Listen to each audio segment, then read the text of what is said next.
ಸ್ನೇಹಿತರೆ, ಇದು ಸುರಭಿಸಾರ ಕ್ಯಾಪ್ಸೂಲ್, ಗೋಮೂತ್ರ ಪೌಡರ್ ಕ್ಯಾಪ್ಸೂಲ್.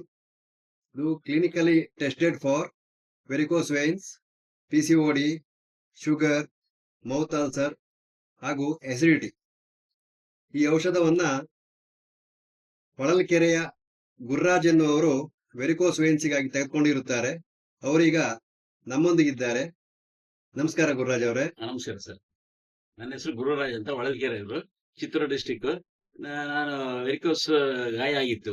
ನಾನು ಬೆಂಗಳೂರೆಲ್ಲ ಟೆಸ್ಟ್ ಮಾಡಿಸಿದೆ. ಬೆಂಗಳೂರಲ್ಲಿ ಸ್ಕ್ಯಾನಿಂಗ್ ಎಲ್ಲ ಮಾಡಿದ್ರು ಸರಿ ಹೋಗ್ಲಿಲ್ಲ. ಆಮೇಲೆ ನಮ್ಮ ಸ್ನೇಹಿತರಾದ ಶ್ರೀನಿವಾಸನ್ ಅವರು ರೆಫರ್ ಮಾಡಿದ್ರು. ಈಗ ಸುರಿಬಿಸೋರ ಅಂತ ಇದೆ, ಅದು ಸತಿ ತಾಂಡ್ ನೋಡಿ ಹಂಗಾರ ಆಗ್ಲಿ ಇರ್ತದೆ, ಅದಕ್ಕೆ ಆಗ್ಲಿ ಕೊಟ್ಟಿರಿ ನೋಡೋಣ ಅಂತಂದೆ. ಅಂದ ತಕ್ಷಣ ಆಮೇಲೆ ನಾನು ಒಂದ್ 2-3 ದಿನ ಹಾಕಿ ನೋಡಿದೆ. ಒಂದ್ ಸ್ವಲ್ಪ ಉರಿ ಬರೋದು ಅವೆಲ್ಲ ಆಯ್ತು. ನೋಡಿ ಮತ್ತೆ ಡಾಕ್ಟರ್ಗೆ ಫೋನ್ ಮಾಡಿದೆ, ಸರ್ ಹಿಂಗ ಆಗ್ತಿದೆ, ಅದ್ರ ಬಗ್ಗೆ ಏನ್ ತಲೆನೇ ಕೆಲಸಬೇಡಿ, ನೀವು ಒಳ್ಳೆ ಚೆನ್ನಾಗುತ್ತೆ ಅಂತಂದು ಹೇಳಿದ್ರು. ಹಂಗೆ ಕಂಟಿನ್ಯೂ ಮಾಡಿದೆ. ಬೆಳಿಗ್ಗೆ ರಾತ್ರಿ ಒಂದೊಂದು ಟ್ಯಾಬ್ಲೆಟ್ ತಗೊಂಡಿದ್ದೆ. ಆಮೇಲೆ ಡಾಕ್ಟರ್ ಇದ್ದರು, ಬೇಡ ಬೆಳಿಗ್ಗೆ 2, ಮಧ್ಯಾಹ್ನ 2, ರಾತ್ರಿ 2 ತಾಳಿ ಅಂದ್ರು. ಹಾಗೆ ಅದೇ ಪ್ರಕಾರ ತಗೊಂಡೆ. ಆಮೇಲೆ ಸಂಧಿ ಪದಾರ್ಥ ತಿನ್ಬೇಡ್ರಿ ಅಂದ್ರು, ಮೆಣಸಿನ್ಕಾಯಿ ಅದೆಲ್ಲ ತಿನ್ನಕ್ ಹೋಗ್ಬೇಡಿ ಅಂದ್ರು. ಆಗ್ಲಿ ಅಂತ ಮಾಡಿದೆ. ಹಿಂಗೆ ಕಂಟಿನ್ಯೂಸ್ ಮಾಡ್ಕೊಂಡ್ ಬಂದೆ. ಈಗ ನನಗೆ ಗಾಯ ಎಲ್ಲ ಇಲ್ಲಪ್ಪ ಆಗಿದೆ. ನೀವು ಇದನ್ನು ಎಷ್ಟು ದಿನಗಳ ಕಾಲ ಉಪಯೋಗಿಸಿದ್ರಿ ವೆರಿಕೋಸ್ ವೇನ್ಸ್ಗಾಗಿ? ನಾನು ಹೆಚ್ಚು 1 ಇಯರ್ ಉಪಯೋಗಿಸಿದ್ದೀನಿ. 1 ಇಯರ್ ಉಪಯೋಗಿಸಿ. 1 ಇಯರ್ ಉಪಯೋಗಿಸಿದ್ದೀನಿ. ನೀವು ಇದಕ್ಕೆ ಬೆಳಿಗ್ಗೆ 2, ಮಧ್ಯಾಹ್ನ 2, ಸಾಯಂಕಾಲ 2 ಊಟಕ್ಕಿಂತ 1 ಗಂಟೆ ಮೊದಲು ಈ ಕ್ಯಾಪ್ಸೂಲ್ ತಗೊಳ್ತಾ ಇದ್ರಿ ಹ್ಞೂ ಸರ್. ಅಲ್ವಾ? ಹ್ಞೂ ಸರ್. ಆಮೇಲೆ ಗಾಯಕ್ಕೆ ಏನ್ ಮಾಡ್ಕೊಂಡ್ರಿ ನೀವು? ಸರ್ ಗಾಯಕ್ಕೆ ಅಂದ್ರೆ ಇದು ಬಿಟ್ರೆ ಇನ್ನೇನು ಉಪಯೋಗಿಸ್ತಿಲ್ಲ ಸರ್. ಗಾಯಕ್ಕೆ ಪೌಡರ್ ಹಾಕ್ತಿದ್ದೆ ಸರ್ ನಾನು. ಬೆಳಿಗ್ಗೆ, ಮಧ್ಯಾಹ್ನ, ಬೆಳಿಗ್ಗೆ, ಸಾಯಂಕಾಲ ಮತ್ತೆ ನೈಟ್ ಒಂದೊಂದು ಮಾತ್ರೆಗಳು ಹಾಕ್ತಿದ್ದೆ ಸರ್ ಗಾಯಕ್ಕೆ. ಸುರಭಿಸಾರ ಪೌಡರ್ ಗಾಯಕ್ಕೆ ಕೂಡ ಹಾಕೊಳ್ತಾ ಇದ್ರಿ. ಸರ್. ಈಗ ಇದನ್ನ ತಗೊಳಕ್ ಸ್ಟಾರ್ಟ್ ಮಾಡಿದ ನಂತರ ನಿಮ್ಗೆ ಇದರ ಎಫೆಕ್ಟಿವ್ನೆಸ್ ಸಾಧಾರಣ ಎಷ್ಟು ದಿವಸಕ್ಕೆ ಗೊತ್ತಾಗ? ಗಾಯ ಹೀಲಿಂಗ್ ಆಗುವಂತದ್ದು ಎಷ್ಟು ದಿವಸದ ಸರ್? ಒಂದು 3 ಮಂತ್ಸ್ಗೆ ಗೊತ್ತಾಗುತ್ತೆ ಸರ್ ನನಗೆ. 3 ಮಂತ್ಸ್ಗೆ ಒಂದ್ ಸ್ವಲ್ಪ ಬರೋದು, ಒಂದ್ ಸ್ವಲ್ಪ ಜಾಸ್ತಿ ಆಗೋದು, ಮತ್ತೆ ಆಮೇಲೆ ಕಮ್ಮಿ ಆಗೋದು, ಆಮೇಲೆ ಇಮಿಡಿಯೇಟ್ ಆಗಿ ಕಮ್ಮಿ ಆಗ್ತಾ ಬಂತು ಸರ್ ನನಗೆ. ಕಮ್ಮಿ ಆಗ್ತಾ ಬಂತು. ನಿಮ್ಮ ಕಾಲಿನ ಗಾಯ ತುಂಬಾ ದೊಡ್ಡದಿತ್ತು ಅಲ್ವಾ?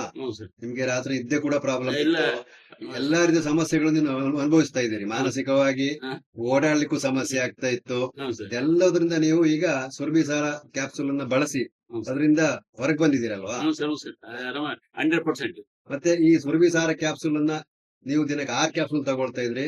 ತಗೊಳ್ಳುವಾಗ ನಿಮ್ಗೆ ಬೇರೆ ಏನಾದ್ರು ಅಡ್ಡ ಪರಿಣಾಮಗಳನ್ನ ಕಂಡಿದ್ದೀರಾ ನೀವು? ಯಾವ್ದಿಲ್ಲ ಸರ್, ಯಾವ್ದು ಅಡ್ಡ ಪರಿಣಾಮಗಳಿಲ್ಲ. ಯಾವ್ದು ಬಂದಿಲ್ಲ. ಒಳ್ಳೆ ಹೆಲ್ತಿಯಾಗಿ ಎಲ್ಲ ಮೋಷನ್ ಎಲ್ಲ ಪ್ರತಿಯೊಂದು ಕ್ಲಿಯರೆನ್ಸ್ ಇಲ್ಲ ಸರ್. ಪ್ರತಿಯೊಂದು ನಿಮ್ಮ ಒಂದು ದೈಹಿಕ ಸ್ಥಿತಿ ಏನಿಲ್ಲ ಸರ್, ಎಲ್ಲ ಆರಾಮಾಗಿದ್ದೀರಿ, ಆರಾಮಾಗಿದೆ. ಕಂಫರ್ಟ್ ಅನ್ಸ್ತಾ ಇದೆ ಅಲ್ವಾ? ಎಲ್ಲ ಕಂಫರ್ಟಬಲ್. ಈಗ ತಾವು ಸ್ವಲ್ಪ ನಿಮ್ಮ ವಾಸಿಯಾದಂತ ಗಾಯವನ್ನ ತೋರಿಸಿ ನಮ್ಗೆ. ಈಗ ಇದಕ್ಕೆ ಯಾವುದೇ ಔಷಧಗಳನ್ನ ಬಳಸ್ತಾ ಇಲ್ಲ? ಇಲ್ಲ ಸರ್, ಯಾವ್ದಿಲ್ಲ. ನಿಮ್ಮ ಚರ್ಮದ ಒಂದು ಬಣ್ಣ ಮಾತ್ರ ಈಗ ಬದಲಾಗ್ಲಿಕ್ಕೆ ಕಮ್ಮಿ ಆಗ್ತಾ ಬಂದಿದೆ ಸರ್. ಗಾಯ ಸಾಧಾರಣ ನಿಮ್ದು ಎಷ್ಟು, ಒಂದು 3 ಇಂಚು ದೊಡ್ಡದಾಗಿತ್ತ ಗಾಯ? ಒಂದು ಅಂಗೈಗಿಂತಲೂ ಜಾಸ್ತಿ ಗಾಯ ಇತ್ತು. ಒಂದು ಆಳ ಎಷ್ಟಿತ್ತು ಗಾಯದ್ದು? ಒಂದು 1/2 ಇಂಚ್ ಡೀಪ್ ಇತ್ತು ಸರ್. 1/2 ಇಂಚ್ ಇತ್ತು. ಔಷಧ ಉಪಯೋಗಿಸೋ ಮೊದಲು ಅದರಿಂದ ನೀರೆಲ್ಲ ಬರ್ತಾ ಇತ್ತು? ನೀರೆಲ್ಲ ಬರ್ತದೆ ಸರ್. ನೀವು ಡ್ರೆಸ್ ಮಾಡ್ಕೊಳ್ತಾ ಇದ್ರ? ಅದೇ ನೀವು ಹೇಳಿದ್ರೆ ಒರ್ಸ್ಕೊಂಡು ಮತ್ತೆ ಪೌಡರ್ ಹಾಕ್ತಾ ಇದ್ದೇನೆ. ಆಮೇಲೆ ಸುರಭಿಸಾರ ತಗೊಂಡಲ್ಲ, ಅದರಿಂದ 100% ಕ್ಯೂರ್ ಆಗಿ. 100% ಸುರಭಿಸಾರದಿಂದ ಈ ವೆರಿಕೋಸ್ ವೇನ್ಸ್ ಪ್ರಾಬ್ಲಮ್ಸ್ ಗಾಯದ ರೂಪದಲ್ಲಿ ಎಲ್ಲ 100% ಕ್ಯೂರ್ ಆಗಿದೆ. ಈಗ ನೀವು ಸಂತೋಷವಾಗಿದೆ, ಸಂತೋಷ, ಮನೆಯವರು ಸಂತೋಷವಾಗಿದೆ, ಎಲ್ಲ ಆರಾಮಾಗಿದೆ ಸರ್. ಸುರಭಿಸಾರದ ಬಗ್ಗೆ ಹೆಮ್ಮೆಯಿಂದ ಹೇಳ್ಕೊಳ್ತೀವಿ ಸರ್. ಇದನ್ನ ನೀವು 4 ಜನಕ್ಕೆ ಹೇಳೋದಾದ್ರೂ ಸಮಾಜಕ್ಕೆ ನೀವು ಯಾವ ರೀತಿಯಲ್ಲಿ ಹೇಳ್ತೀರಾ ಸುರಭಿಸಾರ ಬಳಕೆ? ನಾನು ಉಪಯೋಗಿಸಿದ ಪ್ರಾಕ್ಟಿಕಲ್ ಆಗಿ ನಾನೇ ಹೇಳ್ತೀನಿ, ನಾನೇ ಉಪಯೋಗಿಸಿ ಮಾಡೀನಿ ಅಂತಂದ್ರೆ ಇಬ್ಬರಿಗೂ ಕೊಟ್ಟಿದ್ದೀನಿ. ನಾನು ಇಲ್ಲೇ ಶ್ರೀನಿವಾಸ ಹೋಗ್ತಾರೆ. ತಾವು ಏನು ಉದ್ಯೋಗ ಮಾಡ್ತಾ ಇದ್ರಿ ಸರ್? ನಂದು ಔಷಧಿ ಅಂಗಡಿ ಇದೆ ಸರ್. ಔಷಧಿ ಅಂಗಡಿ. ನಾವು ಇದನ್ನ ರೆಫರ್ ಮಾಡ್ತಾ ಹೋಗ್ತೀರಿ ಮುಂದಿನ ದಿನಗಳಲ್ಲಿ? ಇದನ್ನ ರೆಫರ್ ಮಾಡ್ತೀವಿ. ಇದನ್ನ ಯಾವ ರೀತಿಯಲ್ಲಿ ಉಪಯೋಗಿಸ್ತೀರಾ ಅಂತ ಸ್ವಲ್ಪ ತೋರಿಸ್ತೀರಾ? ಇರ್ಬೋದು ಸರ್. ಸರ್, ಈ ಟೈಪ್ ತೆಗೆದ್ಬಿಟ್ಟು ಓಪನ್ ಮಾಡ್ಬಿಟ್ಟು ಡೈರೆಕ್ಟ್ ಹಾಕಿದ್ದೆ ಸರ್. ಈ ಟೈಪ್ ಹಾಕ್ತಿದ್ದೆ.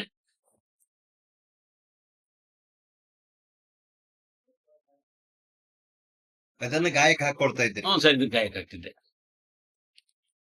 ಅದೇ ಗಾಯನೂ ಬಹಳ ಉರಿ ಬರೋ ಸರ್. ಆಮೇಲೆ ಏನು ಅನ್ಸುತ್ತಿಲ್ಲ. ಮೊದಲು ಉರಿ ಬರ್ತದೆ ಸರ್. ಆಮೇಲೆ ಗಾಯ ವಾಸಿ ಆಗ್ತಿದ್ದಂಗೆ ಉರಿ ಸ್ವಲ್ಪ ಕಮ್ಮಿ ಆಗ್ತಾ ಹೋಗುತ್ತೆ. ಕಮ್ಮಿ ಆಗ್ತಲ್ವಾ? ಏನಿಲ್ಲ, ಈಗ ಮೇಲ್ ಹಾಕೊಂಡು ಏನು 100% ಹಾಕೊಳ್ಳಿ.